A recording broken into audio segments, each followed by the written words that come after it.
ఆ రోజు మీరు ఒక్కసారి చూస్తే నేను ఏదైతే ప్రాణదానాన్ని ఇనాగరేట్ చేసి వచ్చాను, వస్తా ఉంటే 24 క్లేమోర్ మైన్స్ నా మీద బ్లాస్ట్ చేశాను.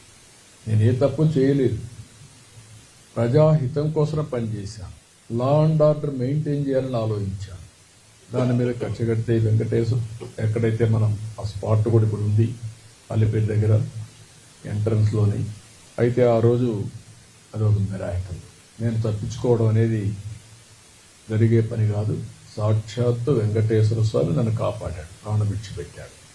అక్కడి నుంచి ఒక ఇప్పుడు కూడా నాకు జ్ఞాపకం ఉందని తలుచుకుంటే, నేరుగా పోయి కొట్టిన తర్వాత బస్సులు కారులో అందరం కూడా బ్రతికాం, కానీ ఒక్కొక్కరికి ఒక విధంగా దెబ్బలు తగిలాయి.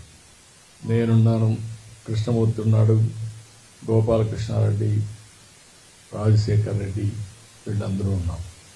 అంటే వెంకటేశ్వర స్వామి మహిమ